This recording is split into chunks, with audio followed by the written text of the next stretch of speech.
sebelum melakukan tindakan, yang pertama yang harus saya pastikan yaitu inform consent terlebih dahulu kepada orang tua. Selamat pagi, saya setarakan dulu dari jam 8 pagi hingga jam 3 sore. Apakah benar ini dari posisi? Baik, mendengar posisi, tidak boleh saya menemukan masalah engagement pada ibu karena dia memerlukan nutrisi dan dilakukan dengan semangat yang bahagia. Baik, jika ibu bersedia, saya ingin tangan dan akan ibu. Setelah melakukan inform consent, saya melihat isi bayi dan juga ingin mendapatkan alat juga mencuci tangan.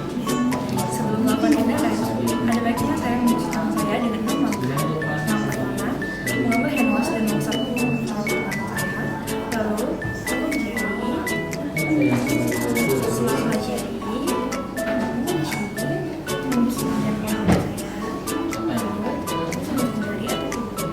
mungkin yang lalu alat berbahan yang saya gunakan ada hand spray, lalu ada split, cc, lalu ada spatula, ada kateter, lalu ada jeli, ada tisu basah, lalu ada plaster atau latex. Setelah itu ada pelak yang akan saya gunakan. Sebelum melakukan tindakan, saya menggunakan hand spray terlebih dahulu. Setelah itu, saya menusuk sampiran, lalu saya memposisikan jari, posisi sedikit seimbang. Setelah itu, saya meletakkan tangan di bawah dari pasien.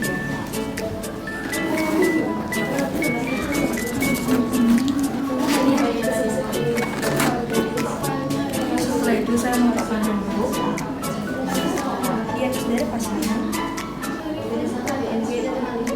Lalu saya mengambil silikon dari bagian strom. Setelah itu saya mengukur selang dengan metode next. Namun ada juga metode nemu. Metode next yaitu dengan jalur nose, ear, dan siphloid. Lalu yang kedua dan nemu yaitu nose, ear, dan mid umbilicus. Di sini saya menggunakan metode next. Saya mulai dari nose pasien. Setelah itu saya ke area telinga. Dari area telinga menuju area siphloid atau ujung dada. Setelah itu saya menandai ujung atau pengukuran yang telah saya gunakan. Lalu saya menggunakan jeli pada selang.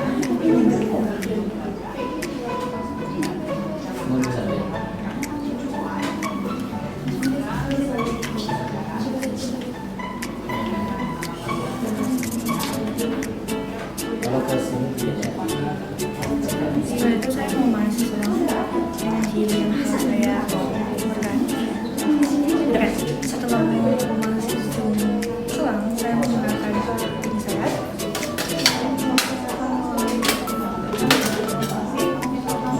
untuk memasukkan selang ke area mouse atau induksi.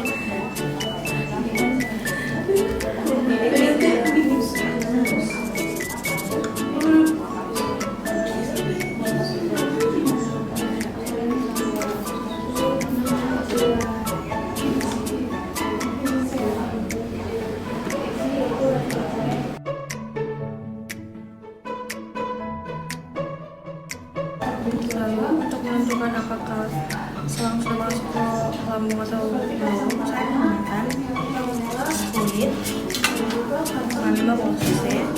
Lalu saya memasukkannya ke ujung selang. Setelah itu saya membuka lem, lalu menarik dan melihat apakah cairan yang keluar adalah cairan lambung atau tidak. Setelah itu saya menutup selang kembali.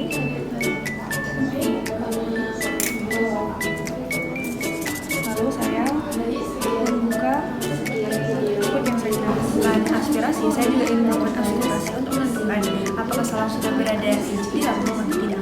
Dari sini saya melakukan teknik auskultasi menggunakan stetoskop. Di sini saya menggunakan stetoskop dan juga split.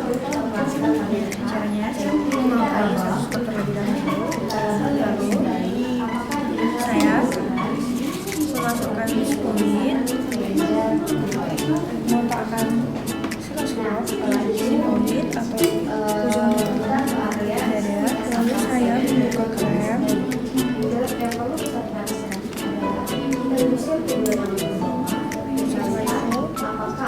saya membedah sekitar 10 cc.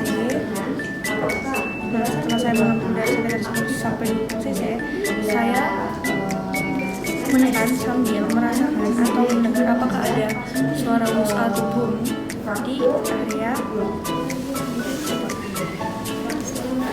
Nah, setelah mendengar suara bus atau boom, saya memastikan bahwa selang sudah berada di area lambung. Cara yang ketiga, saya menggunakan air di dalam tong. Saya mengambil air yang berisi, saya mengambil kopi yang berisi air, lalu saya memutuskan lem pada selang.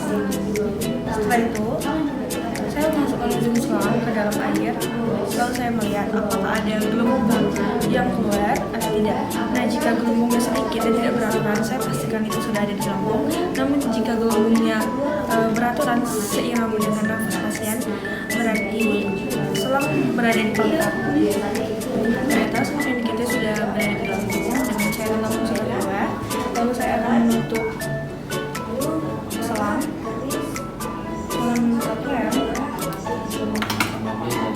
menutup sedikit selang, lalu memasukkannya ke ujung selang.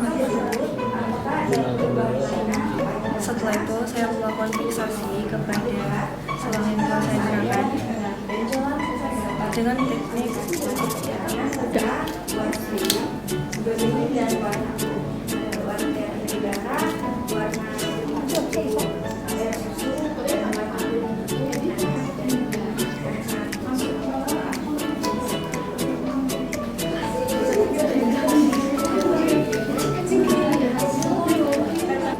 Setelah itu saya akan membersihkan tangan saya dan melepas dia terlebih dahulu dan membuangnya ke tempat sampah. Di sini saya akan melakukan proses terminasi.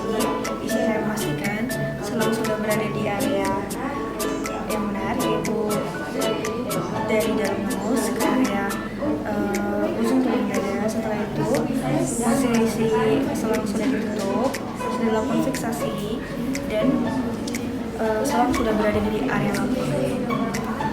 Baik Ibu, pembahasan kita pada sudah selesai. Masukkan kita dalam